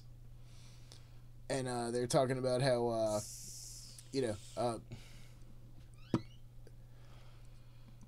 it comes down to the information paradox. As in, if something gets sucked into a black hole, is the information destroyed? Is it? So, that depends on a lot of things, and they haven't, really completely discovered it yet. But they say that it'll eventually... Is that what this is? Yeah. What's it? They say that... Even look, it ain't what it is. Oh, no, that's... Yeah, you know what? All right. Oh, Tess, what are you doing? Exploring space, Tess? Yep. So we'll post the article. It's complicated. We'll post it. We got a motherfucking crew member in space right now, dog. Let's check this shit. Incredible first discoveries from NASA's new exoplanet hunting spacecraft. We did promise you guys new exoplanets. Tess. Here we go with the space rocks. We got 3 space rocks. Yeah, that's it. I'm not even gonna bother. The main thing about this is it's fucking Tess, bro. Tess in space, man. Yeah. It is kind of fun. Hey, man. But yeah, so yeah, they've been discovering all kinds of space rocks. Let's watch some TV. No, I don't want to get on a fucking list, Forbes. Yeah, really. Go away, Forbes. Full screen is unavailable because it's copyrighted. Although I do like how they have it in the, that looks like a relatively Star Trek-esque font. So at least fucking NASA's finally getting with it and using the whole LCARS look. Damn. You know what? I'm looking at what they're pointing at and shit, and I'm like, this shit is like even more hardcore than motherfuckers looking at Mars rocks. Like, it's all a bunch of white spots, man. Yeah, I mean, you got to be really patient for this kind of shit. So first 6 sectors surveyed. The highlights of what Tess has found so far: over 300 candidate planets, 8 confirmed planets, some that are gas giants, and some that are barely bigger than Earth. Hell yeah, Tess, good job. So yeah, what's it? That's it. We're that much closer to finding our interplanetary neighbors, and having them come here and stick things in our butts. It's gonna happen. So, Kepler's search was an incredible endeavor. It searched a narrow field of view covering 3,000 light years. You know what I attribute to the whole anal probe phenomena? Huh. Is we sent out naked pictures of ourselves, and they were like, what goes in here? Good point. I mean, yeah, we had them strapped to Voyager 2. So, the first confirmed planet is Pi Mensa C. Orbits a star similar to our own, 10% more massive, 20% larger than our sun. Very similar to our sun, but its solar system is probably vastly different. And yeah, so I mean, we've found thousands. Yeah, there he goes. Go back up real quick. That little yellow cloudy thing. No, down. There you go. So yeah, there you go. Before Kepler, other since Kepler, and total confirmed exoplanets. So we've found Earth-like worlds, none known. I don't believe that bullshit. Yeah, I mean, if anything, the ones that are right over here have got to be pretty close, right? Yeah, I would say. But yeah, I guess we haven't found anything that's exactly one Earth mass, but we found apparently ones that are, much significantly smaller than Earth. 3,500 confirmed exoplanets. Man, these motherfucking rocks is so exciting. I mean, they really are, though.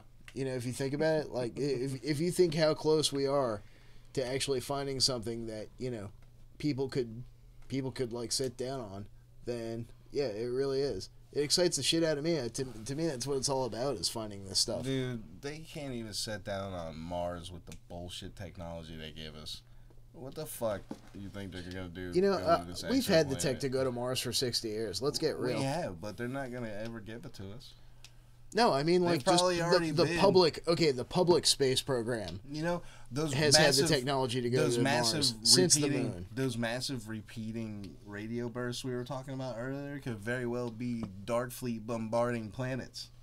Yeah, it could be something absolutely terrible. It could be sun crushers being used in combat, just nuking people's stars.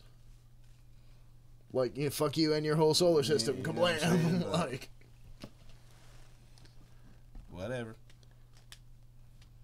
So yeah, it definitely could be, but the question is, how many of those fast radio bursts are coming from within our own galaxy? And thankfully, it's relatively few. Well, maybe Tess can tell us, as she's out there flying around looking at shit. Mm-hmm. And then the James Webb Space Telescope is going to be launching at some point soon too. So that'll take peeping on our neighbors to a whole new level. Peeping on the neighbors. Yep. Weird star systems. Planet forming disk goes vertical like a Ferris wheel. Yep. Oh boy. I thought this was kind of cool. What's it? Go ahead and knock this shit out. What's it? Asteroid Bennu slips past Osiris Rex in a flyby view. So it's Bennu. Quit touching that. Stop it. Jesus, Dan. Dan, what are you doing? I don't know. So yeah, You're killing me, man. We got Bennu up in the house. New asteroid that we just had a Osiris Rex just flew by it. Play the video. Yes, sir. Is this that one that was shaped all fucking crazy? Yeah. Yeah, like sort of like almost like a D8. Yeah. Well, it's not big enough to really pull itself into any kind of sphere. It's not really big enough to roll a 20. Yeah. But yep, that's Bennu. Hey, Benny. Benny and the Jets. So yeah. No, definitely not. No. Okay, Dan. What else rocks? The planet forming disk going vertical like a Ferris wheel. Actually, I did want to check that out because it makes you wonder about how solar systems really form. And we got a pretty picture of a couple of little red stars orbiting each other. Photograph. Actual photograph. No, it's not. Tess took it. Shut up. Tess took it. But yeah. Planet-forming disks typically form around the equators of stars, and they found that such rings can go awry and encircle the poles instead. So this would be a messed-up solar system with how the planets are orbiting. You know what I mean? Like, instead of the stars staying in the middle, right in the middle of the orbital plane, you would have stars constantly dipping above and below the orbital plane. So, like, you'd have 2 stars in the sky at different times of year. You know what I mean? Yeah. Like in the summer there'd be 2 suns, but like Star Trek. I mean, like Star Wars. No, because they always had 2 suns, right? So it might be more like pitch black. Ah. You could have one planet that's like stuck between 3 planets that go between the stars, and then for every once every like 4 or 5 months, the planet goes completely dark, and the little things come out from underground and devour everything. See, that's pretty cool. That's a lot more interesting than space rocks. It is, isn't it? I'm saying, this shit. That's exactly why this shit excites me, because think about it. Like, This is the kind of stuff that, you know, eventually at some point when we're a Type 2 civilization, people will be going to places like this. Okay. You plan on being around then? Maybe in some incarnation. You know what you will be? Huh. You know, and I was thinking about this the other night. You guys, you know, you've seen Futurama most likely, and I know you have, Dan. Yeah, of course. So you remember the talking heads in the jars? In the head museum? Mm-hmm. So think about this. You've got everybody's social media accounts and all that shit, LinkedIn, the fucking every single fucking thought. Yeah. They could take that database and compile it with an AI, and they could set up a fucking head in a jar that someone could talk to, and it would be like talking to you. Why you would want to is beyond me. This is the kind of shit I think about while I'm at work fixing cars. Someone help me. I mean, seriously, though, think about it, man. The massive database that you're creating electronically via social media, via, you know, internet shopping, fucking that kind of shit, they can create a personality algorithm based on that. Post-mortem social networks. Right, so, you know, that very well could be the fucking case, man. Who knows? After you die, you get to... 500 years from now... Your afterlife is in the cloud. You could be a head in a jar in a motherfucking museum somewhere talking about how much you like this taco you just got or whatever. And think about think about how people are on social media. It's like they're not even the same person on social media that they are in life. So right, it would just, and 500 years from now, people looking back on that, it'd be like, what the fuck, man? Right? I don't know, man. Anyway, space rocks. Carry on. Let's see. We found the first direct evidence of white dwarf stars solidifying into crystals. What? That's fucking crazy. Yeah. First direct evidence of white dwarf stars solidifying into crystals has been discovered by astronomers at the University of Warwick, and our skies are filled with them. Observations have revealed that the dead remnants of stars like our sun, called white dwarfs, have a core of solid oxygen and carbon due to a phase transition during their life cycle, kind of like water turning into ice, but at much higher temperatures, right? And this could make them potentially billions of years older than we originally thought that they were. And now, see, they found planets orbiting white dwarf stars too, which makes you wonder if life might have a chance at coming back long after a main sequence star has blown itself to bits, and all that's left is, you know, a white dwarf. If you had, like, you know, a tiny little rocky planet with enough water and oxygen on it that was stuck in a Mercury-like orbit around a white dwarf star, and white dwarf stars are supposed to last for fucking forever, like trillions of years. So that would mean there would be a good chance of a bunch of them. Right. They say that white dwarf stars are some of the oldest stellar objects in the universe. They're incredibly useful to astronomers as their predictable life cycle allows them to be used as cosmic clocks to estimate the age of groups of neighboring stars to a high degree of accuracy.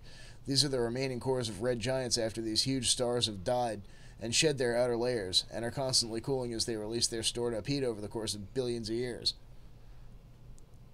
And so they say at some point, these white dwarfs will crystallize when they finally cool down. Do you think if you get some amber, you can talk to them? Maybe. We've made a large step forward in getting accurate ages for these cooler white dwarfs and therefore old stars in the Milky Way. Much of this credit for this discovery is down to the Gaia observations. Gaia? Yeah, which I assume. You mean like the TV network? No, like one of the probes we have up there. So yeah. And they found 15,000 white dwarf candidates around within 300 light years of Earth. So, I mean, yeah, there could be way more going around white dwarf stars than we originally thought. Now, with the Nibiru thing, isn't one of the prevalent theories that it's orbiting some type of red dwarf or something like that? Brown dwarf. A brown dwarf. Yeah. So what's the difference between red, white, and brown? Okay, well, a red dwarf could actually be a main sequence star, right? And that's a normal star that's way smaller than our sun. A white dwarf is the remnant of a main sequence star like our sun that's already gone nova and shed off all of its outer layers, and it's basically just the core of a star that's left after a star has died. And then brown dwarfs are just like really big Jupiters. that haven't quite turned into a star yet. Yeah, they're just things that were never big enough to actually become a star. So they just become big planet-like objects, gas giant-like objects, that just sort of stay hot because there's so much shit there. You know what I mean? So that's one of them things you set off a nuke in or whatever. Like, what was that? Remember that dumb video game we played, that Star Trek video game where they did something to a sun, some kind of sun, and they ignited it? Yeah, they reignited a star. So they reignited a star. So could you possibly ignite a round dwarf? And what would happen if you took two brown dwarves, like let's say you're like a Type 4 civilization, you can just toss around planets like it ain't no thing, right? Now, the two brown dwarves, can they be any of the dwarves, or do they have to be like grumpy and sleepy, like any combination? Boo. Boo, get off the stage. You're not giving me much to work with, dude. Yeah, I know. Well, and so red dwarves, you mentioned red dwarves. They're saying, this is coming from space.com. Mysterious blobs around M dwarf stars may be bad news for alien life. So the thing is about red dwarfs is that they live a long time, right? They don't burn hot, so their fuel lasts a long time, longer than our sun. Mm-hmm. But they're also kind of unstable. So what happens when they burn out? When they turn into a purple dwarf? Nah, still a white dwarf. They still turn into a white dwarf? Just a really tiny white dwarf? Yeah. So how tiny are we talking? About maybe half the size of the Earth. Now, I wonder if there's some kind of potential here for doing this on a smaller scale and capturing this crystal and using it as an energy source. Yeah, like artificially creating miniature white dwarfs. Mm-hmm. You know, if you could find some way to compress Jupiter down to about half of its current size, it would probably turn into something like that. Yeah, but I mean, it would need to be a lot smaller. I'm talking about like as a power source. Oh yeah, like creating an artificial white dwarf in a lab. Yeah, that'd be fun. Hey, something else for starting to fucking blow the universe up with. Yep. Well, you know what that makes me think of? It makes me think of in Dark Matter, when those guys are experimenting with what they call white hole technology, and they end up blowing their planet to smithereens. Mm-hmm. So I'm sure there are all sorts of exciting scenarios for that. And, you know, something else I stumbled across that, well, hang on, before we jump to that, because, yeah, they're saying that blobs of radiation around M dwarves, you know, basically there might be more radiation around these kind of stars than we originally thought, so that would be tough for life. Well, what's an M dwarf? Like a red dwarf star. Okay. Like the TRAPPIST-1 system that they discovered, that's a red dwarf star. And, I mean, you know, the inner solar system is tiny compared to ours. That's got 7 planets within, like the orbit of Venus? But it's a smaller star, too, so there's a lot more room for stuff to move around the star. Right. And they think that, maybe 3 or 4 of those planets might be actually habitable? Or at least have, like, conditions on the surface. But now they're saying that, you know, the blob band is going to get you. Well, yeah, they're saying that M dwarves might be way more erratic than originally thought, so that would be a problem for any living things on those planets, you know what I mean? So now are they detecting those blobs around these white dwarfs? Red dwarfs, but yeah. But not white dwarfs? No, not white dwarfs. Okay.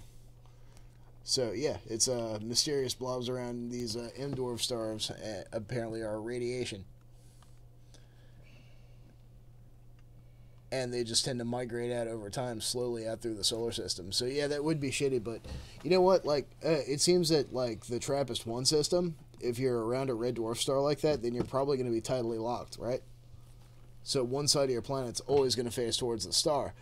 So even if you do go through a big jet of radiation, if you're on the night side of the planet, you could hypothetically still be okay.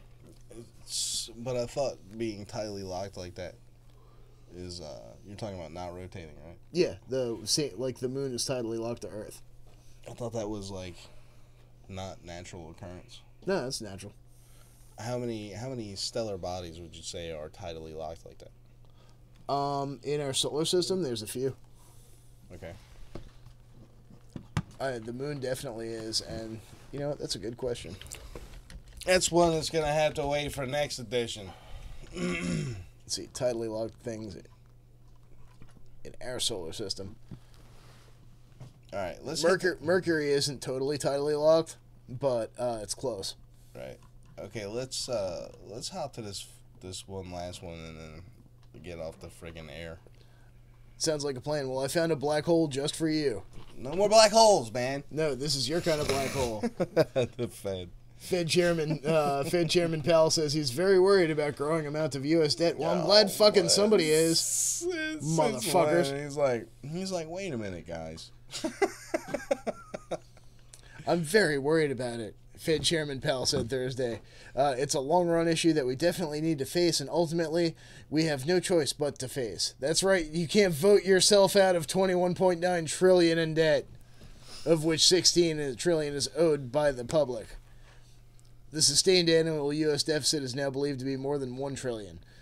In part because of continued rate increases under Powell, the interest cost on that debt could start to become a bigger and bigger burden. Wait a minute. If $5.9 trillion isn't owed by the public, then who is it owed by, and why does it have to do with the government? Since the public owns the government, so any debt the government incurs is actually your debt. Solar wood.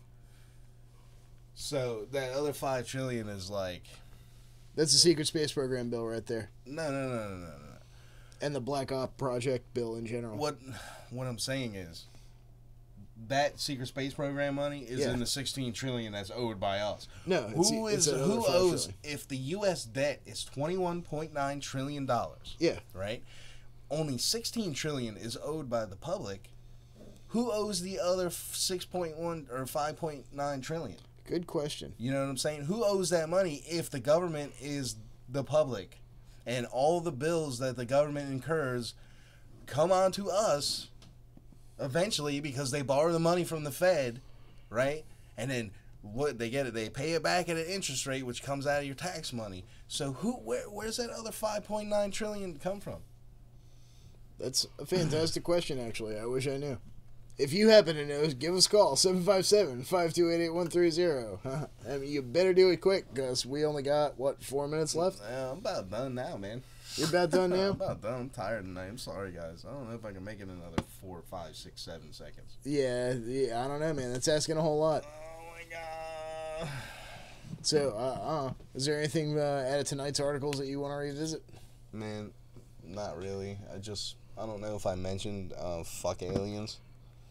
He's been on this big anti-Xeno kick lately. I'm not sure where this is coming from, man. I'm just sick of all these fucking agendas and all these fucking cults and shit. Like, every time, you don't ever hear about an alien, like, showing up going, hey, what's up?